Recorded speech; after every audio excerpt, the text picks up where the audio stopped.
The church crowned her. Then one man took her and changed Europe. A crowned woman was never meant to choose. Her body belonged to the crown. Her marriage belonged to the church. Her silence belonged to history. She had already been blessed, anointed, and displayed before kings. Not to protect her, but to contain her. Then one man decided permission did not matter. He was not a king.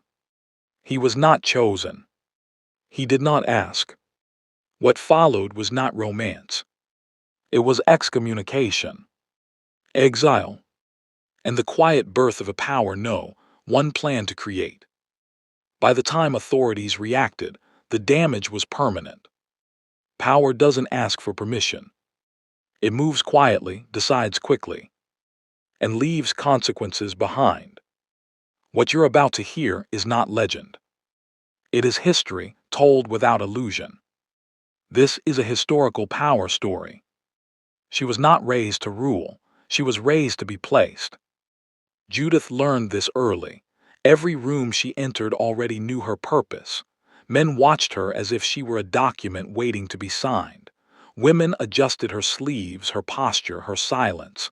No one asked what she wanted. Wanting was not part of her education. Her father ruled by inheritance, not affection. He measured loyalty in obedience and marriages in advantage. Judith understood that love was not discussed in councils. Only outcomes were. From childhood, she was trained to listen, to bow, and to endure attention without reacting. When she was brought before kings, she was praised for her calmness. Calm means compliant. Calm meant safe. Her value grew with every compliment because each one confirmed she could be trusted to belong to someone else. The crown came later, not as a gift but as a seal, oil on her head, words spoken over her, a promise made to God before it was made to her. The anointing did not raise her, it fixed her. From that moment, her body was no longer private. Her future was no longer flexible. Every step echoed with expectation. Judith understood the danger of this before anyone else did. Power had noticed her, and power never looks without planning where to put what it owns. She did not resist, not yet, because cages are strongest when they still feel like honor. By 856, the decision was already made. Judith was taken across the sea to Wessex, where alliances mattered more than blood and distance softened outrage. The journey was ceremonial, not gentle.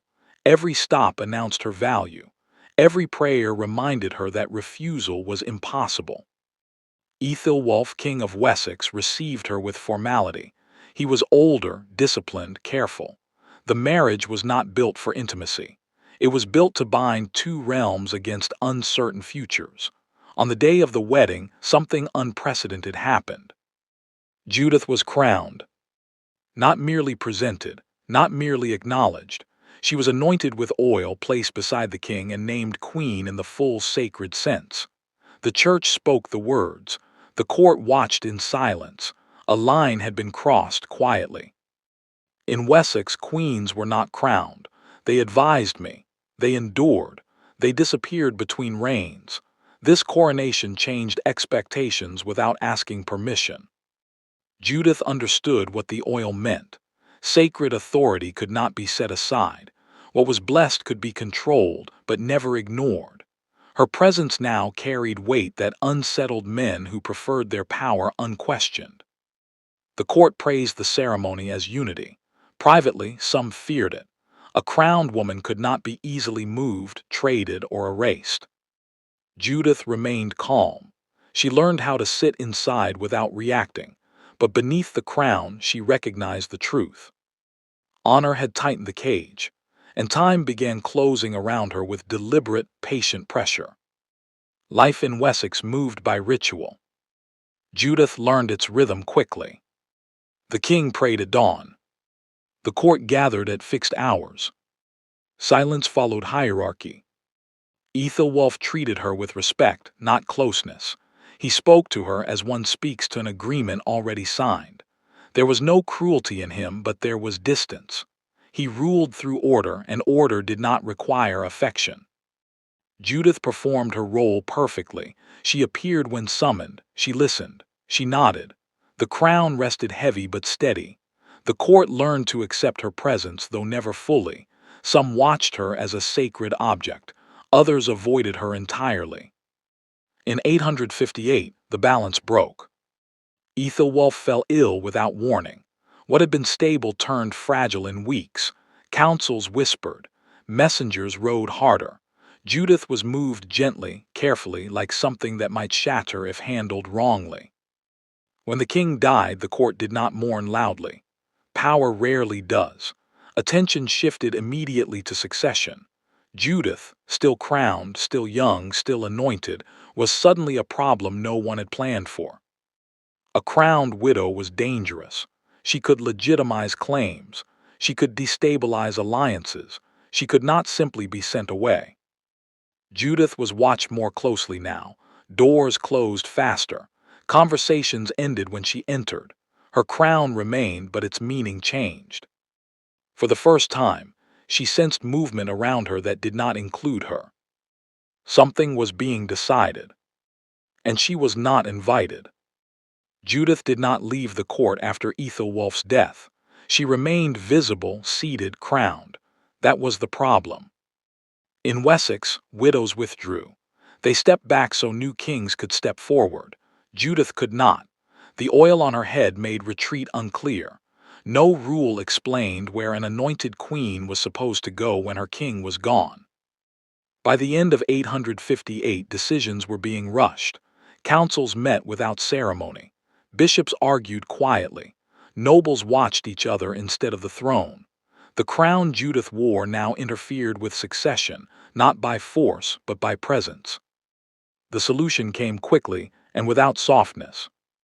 Ethelbald, the king's son, claimed the throne. He also claimed Judith. The marriage was announced, not discussed. It was justified as stability, framed as protection. No one used the word forbidden aloud, though many thought it. A stepmother becoming a wife unsettled even men accustomed to bending rules. Judith understood what this meant. The crown had trapped her. Refusal would fracture the realm. Obedience would stain her name. Either way, she would carry the consequence. The church hesitated.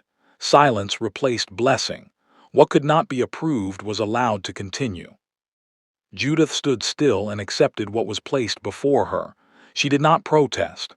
She did not explain. But she learned something crucial. When law grows quiet, danger begins. And silence becomes its own kind of judgment. Judith felt time narrowing, pressing, waiting for a break to come. The marriage did not settle the court. It exposed it. By 859, the whispers were no longer private. Bishops avoided Judith's eyes. Prayers sounded careful, unfinished.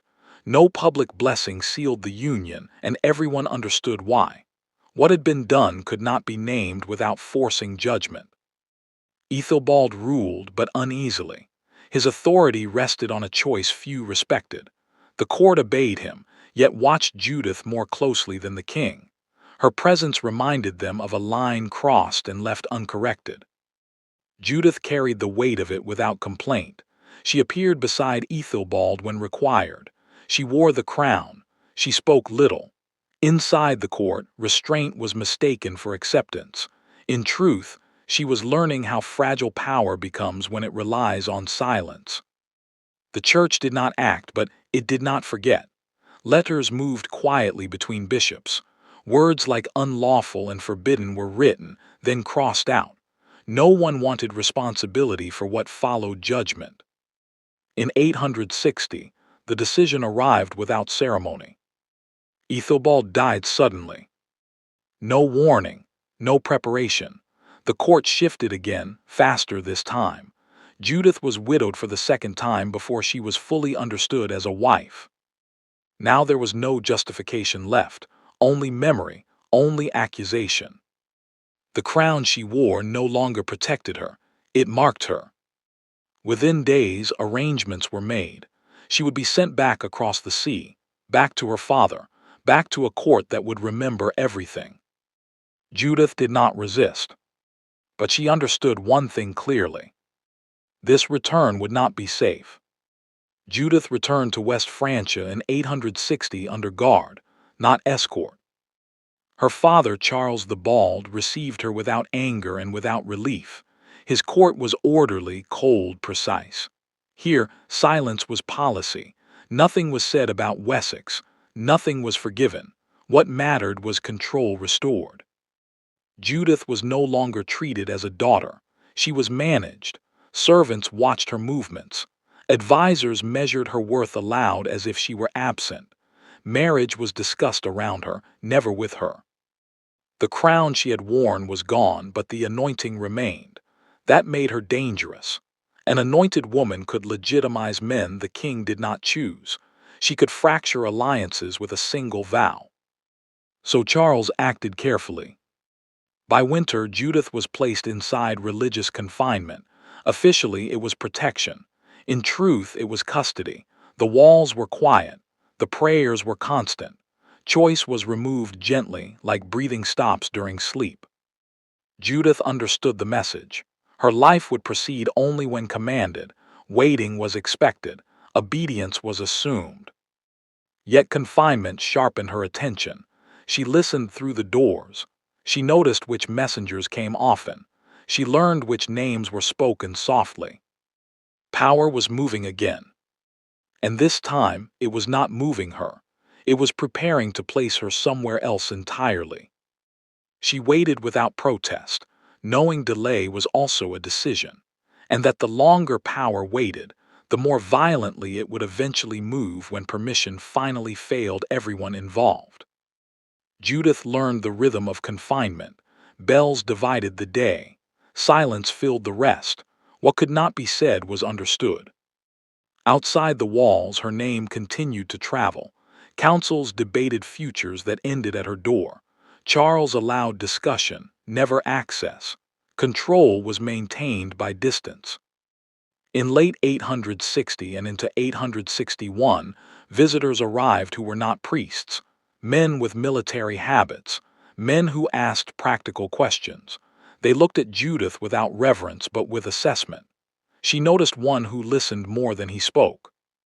Baldwin was not announced. He did not perform devotion. He asked about roads, coasts, and threats. He spoke of raids as facts, not rumors. When he met Judith's eyes, he did not lower his own. They spoke only briefly, always watching. Yet meaning moved quickly between them. He saw what others refused to name. An anointed woman trapped becomes a problem or a solution. She saw what he offered, movement. Charles did not approve of familiarity. Guards increased, meetings shortened, but walls cannot stop intention once it recognizes itself. Judith measured risk carefully. She had obeyed and suffered. She had endured and been returned. Nothing had protected her. Baldwin waited. He did not rush. Pressure was already building elsewhere. When authority tightens too far, it creates space behind it. Judith felt that space opening. She did not step into it yet, but she understood where it led. Consequences would follow slowly and all at once. Judith did not plan an escape. Plans invite delay. She waited for certainty. By early 861, the confinement tightened. Letters stopped. Faces changed. Charles intended to decide quickly now. A marriage would be announced, distant and safe, chosen for obedience rather than strength. Baldwin understood the signal. He had seen frontiers collapse when hesitation ruled. Waiting longer would make choice impossible. He prepared quietly, speaking to no one who could report him. When the moment came, it did not look dramatic. Judith walked as she always did. The gates opened as they always had. Authority assumes routine will protect it. What happened next was named later. Some called it abduction, others called it flight. Judith did not correct them. Words mattered less than movement. They left before dawn. Horses were ready. Routes were chosen for speed, not safety. News traveled slower than fear. By the time Charles learned, they were already beyond recall. Orders were sent. Messengers rode hard. Condemnation followed instruction. The church responded with distance, then judgment. Baldwin was declared disobedient. Their union was named unlawful. Excommunication was spoken without hesitation. Judith heard the words calmly. She had been judged before. This time the judgment followed her choice. Behind them, authority closed ranks. Ahead of them, uncertainty opened. Between those two pressures, a future began to form, sharp and unforgiving, demanding a decision that could not be undone now. The response was swift and controlled.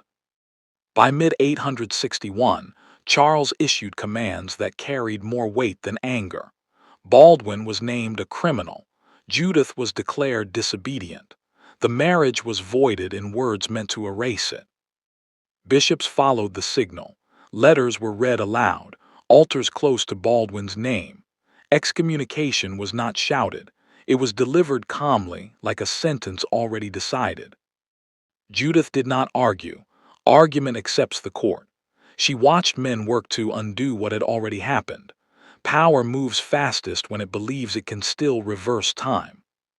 The flight continued east. Roads narrowed. Allies disappeared. Every town carried risk. Baldwin avoided strongholds and stayed close to borders where law thinned. Judith understood the shift. She was no longer a daughter or a widow. She was a problem in motion. If captured, she would be silenced. If returned, she would be sealed away. Rome became the destination without announcement, not as refuge, but as leverage. Only one voice could interrupt the king's sentence. Behind them, Charles tightened pressure. He ordered isolation. No count was to shelter them. No bishop was to speak for them. Authority closed ranks to make an example. Ahead of them stood uncertainty and a single calculation. If Rome refused them, everything ended. If Rome listened, nothing would ever return to its former place. Judith accepted that balance. She had lived inside decisions made by others. This one would decide who decided next. Rome did not rush.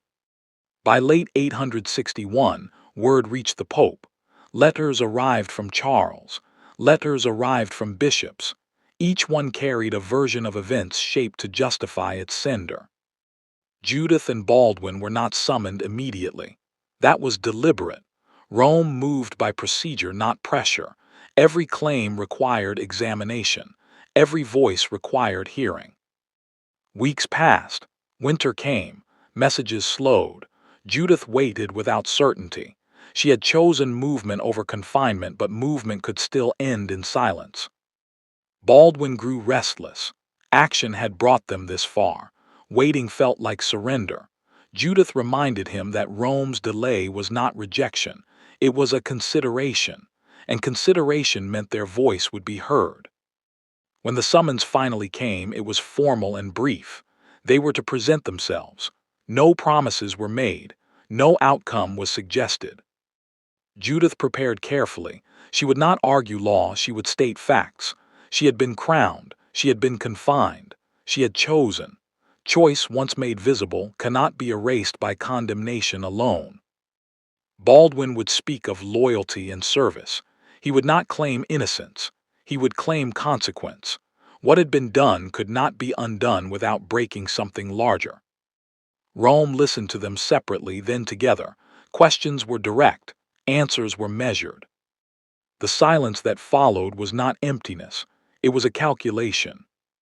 And calculation, Judith understood, was the first step toward a decision that would reshape everything authority had tried to contain. Rome did not issue judgment immediately. It gathered facts the way rulers gather armies, slowly and with intent. By early 862, inquiry replaced outrage. Clerks compared letters. Bishops argued quietly. Consent, a dangerous word, entered the discussion without invitation. Judith was questioned alone. No threats were made. None were needed. She answered with restraint, stating only what could not be undone. She had chosen. She had not been forced. Her voice did not rise. It did not need to. Baldwin was examined next. He did not claim romance. He spoke of risk. He accepted the consequences. What mattered was that he had not stolen what was already owned by fear. Outside Rome, Charles waited. He expected confirmation, not contradiction. His messengers returned with silence. Silence unsettled him more than refusal. Rome's delay changed the balance. A marriage declared invalid by a king was still a marriage in motion. Authority dislikes motion, and it cannot stop. Judith felt it clearly. She was no longer confined by walls. She was confined by time, and time was now shared. When word reached them that excommunication might be lifted, it did not feel like victory. It felt like exposure. If Rome ruled for them, nothing would remain private. The choice she made in flight was about to become law. And law, once spoken, does not care who wished it quieter. It would move forward without mercy, memory, or permission, reshaping borders, loyalties, and futures in silence. Judgment arrived without ceremony. In mid-862, Rome ruled the marriage valid. Consent had been given. Excommunication was lifted. The words were measured, but their reach was wide. The decision did not praise Judith. It did not elevate Baldwin. It corrected authority.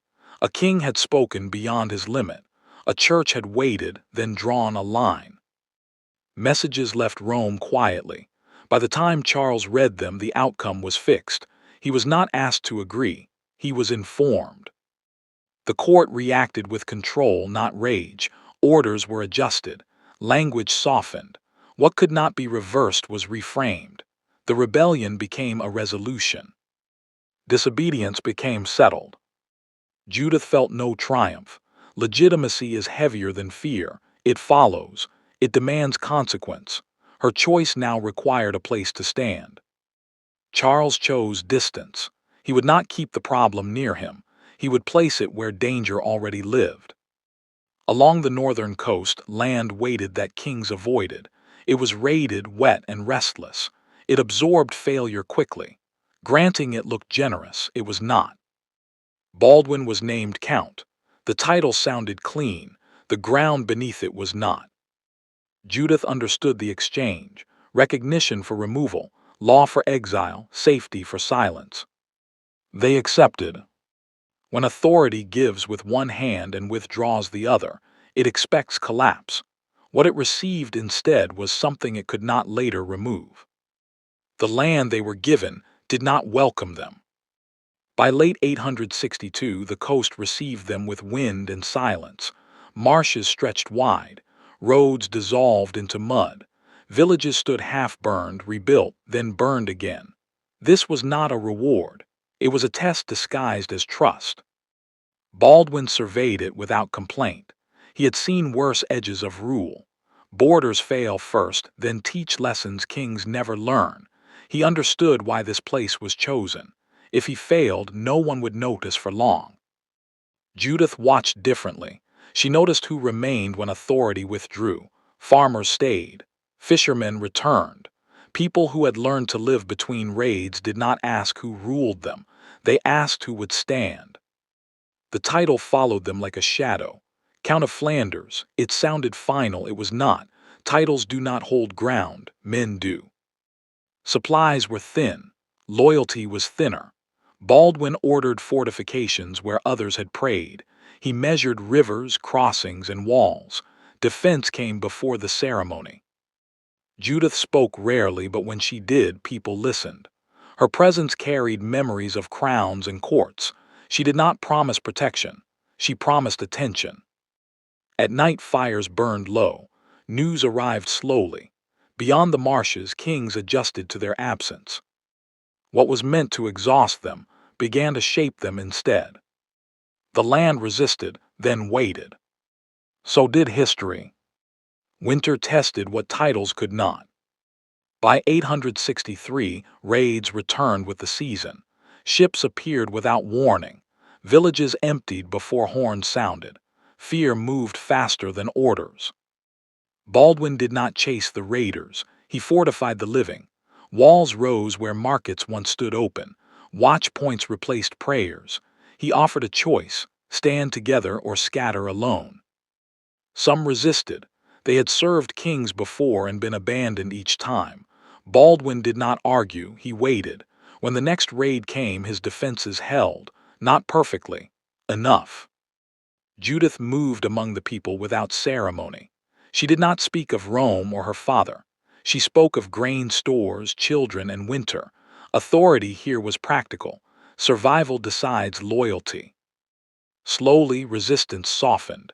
Men who had hidden now reported movement. Families returned. The land began to answer the effort with endurance. Beyond the coast, Charles watched from a distance. Reports reached him, filtered and careful. Baldwin was not failing. That was unexpected. Success on the frontier had consequences. Success attracts attention. Judith understood this danger before Baldwin did. Stability invites interest. Interest invites control. They had been sent here to disappear. Instead, they were becoming visible again. At night, Judith listened to the wind over the marshes and knew this peace would not last. Power never allows unplanned order to exist for long. Someone would come to claim it. And when they did, the question would no longer be whether Baldwin and Judith belonged here. It would be whether anyone could remove them. By 864, order had begun to settle. Not peace, order. Villages aligned their schedules to Baldwin's signals.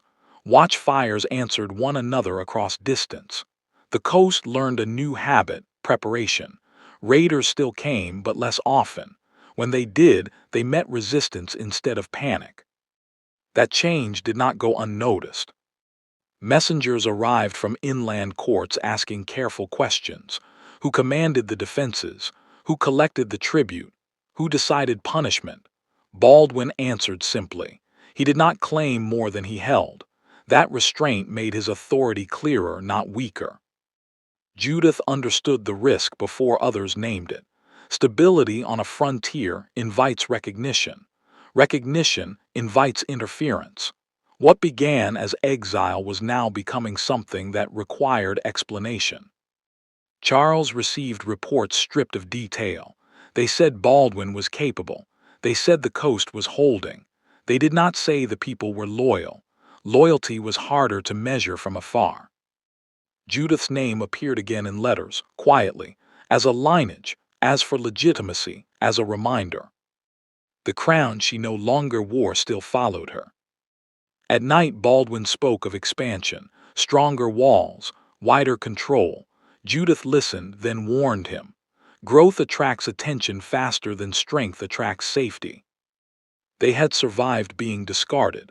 Surviving being acknowledged would be harder. Because authority tolerates failure. It corrects success. And somewhere beyond the marshes, a decision was forming. One that would determine whether Flanders remained a solution to a problem or became a problem itself. The pause before that decision was brief. History was already leaning forward. Recognition arrived quietly. In 865, a royal messenger crossed the marshes without escort. He did not bring soldiers. He brought language, words chosen to feel neutral, questions framed as concern. Charles wanted reports, not loyalty, not praise, just clarity. Baldwin received the messenger formally. He offered food, shelter, and nothing more. He answered questions precisely. The defenses existed. The people obeyed. The coast held. No promises were made. Judith watched the exchange carefully. This was not reconciliation. It was an assessment. Authority measures before it intervenes. The messenger left with fewer answers than expected. That unsettled the court more than rebellion would have. Unclear power is harder to control than open defiance. Soon after, church representatives followed. Their tone was gentler. They asked about order, morality, and marriage. Judith answered them herself. Calm, direct, complete. They could not fault her. That troubled them. Exile had failed. Silence had failed. Now containment required a new approach. Judith understood what came next before Baldwin did. When power cannot erase, it reframes. It absorbs what it cannot crush. That night she told Baldwin to prepare, not for attack, for an invitation. He disagreed. Invitations feel safe. Judith knew better. Invitations are how authority closes distance without admitting fear. Far inland, words were already being written that would change their position again, not as fugitives, not as exiles, but as something newly defined. And definitions are where control begins. The invitation came as expected. Late 865, a sealed letter arrived bearing careful language and no threat. Baldwin was requested to present himself, not as a criminal, but as a count whose conduct required acknowledgement. The tone suggested balance. The intent was inspection. Baldwin hesitated. Distance had protected them. Proximity would change the terms. Judith advised restraint, not refusal. Refusal invites force. Acceptance invites negotiation. They did not travel together. That was deliberate. Baldwin went with a small escort. Judith remained behind, visible, steady, present. The authority dislikes empty seats. At court, Baldwin was received without warmth and without hostility. He was questioned about borders, taxes, and defense. No one mentioned Rome. No one mentioned disobedience. The past was being folded carefully out of sight. What mattered was this: the coast held, trade moved, raids slowed, order existed where none had been planned. Authority does not punish success, it claims it. Baldwin was reminded that his title came from the crown. He was thanked for his service. He was warned gently that service has conditions. When he returned, Judith listened before speaking. She had heard enough in his pauses. Recognition had arrived, but it was conditional. They were no longer being tested for failure. They were being evaluated for usefulness. That shift was dangerous. Being ignored is safer than being needed. Needed things are adjusted, reshaped, and taken when convenient. Judith looked toward the marshes and understood the next risk clearly. They were no longer invisible. And what sees you eventually reaches for you. Usefulness brought pressure. By 866, expectations arrived without command.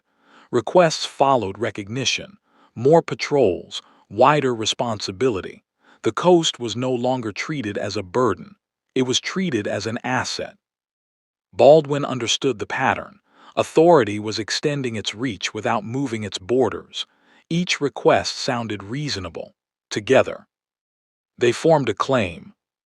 Judith watched how language shifted.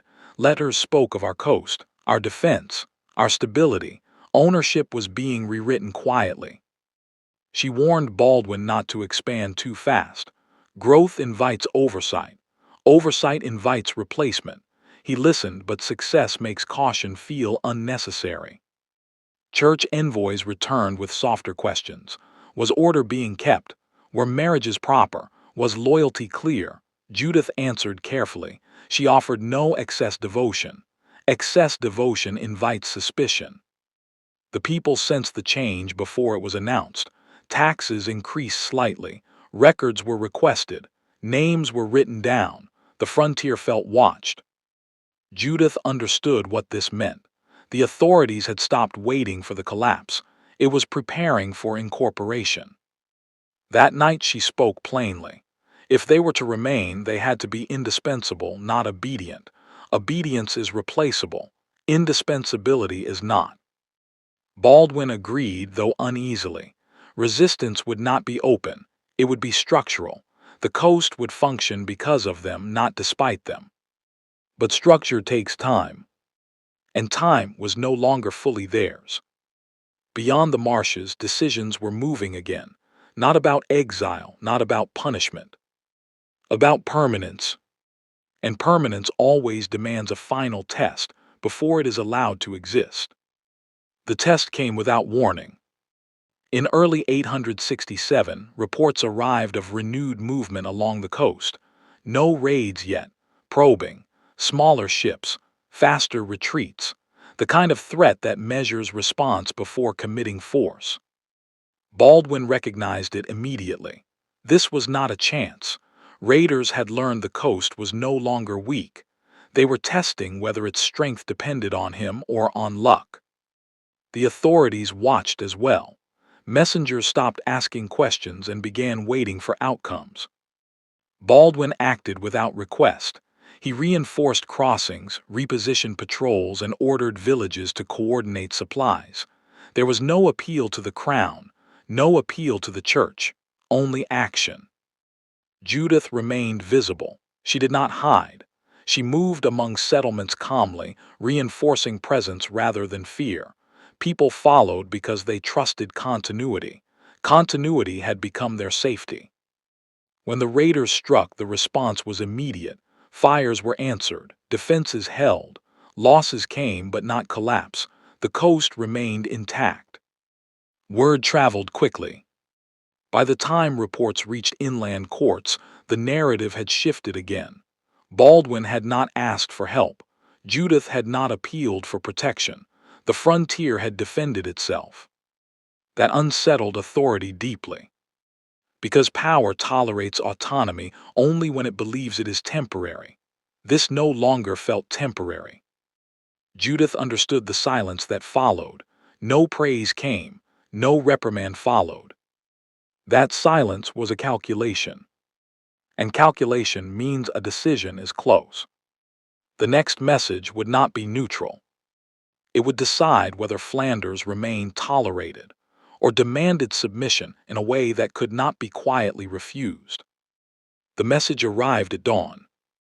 In late 867, a royal seal crossed the marshes again. This time it carried no questions, no thanks, only instruction. Baldwin was summoned, not requested, summoned. The wording was careful, almost polite. It spoke of service, order, and trust. It also spoke of boundaries. The authorities wished to define them clearly now. Judith read the letter twice. She recognized the tone. This was not recognition. It was an enclosure. What had been tolerated was about to be claimed. The summons demanded Baldwin's presence inland. Alone, no escort, no delay. It promised discussion. It did not promise a return. Baldwin argued for refusal. Strength had been proven. The coast held. He believed leverage existed. Judith disagreed. Refusal would justify force. Acceptance would invite control. Either path carried risk, but only one preserved choice. They prepared in silence. Before Baldwin left, Judith walked the marsh edge with him. She did not speak of love or fear. She spoke of consequences.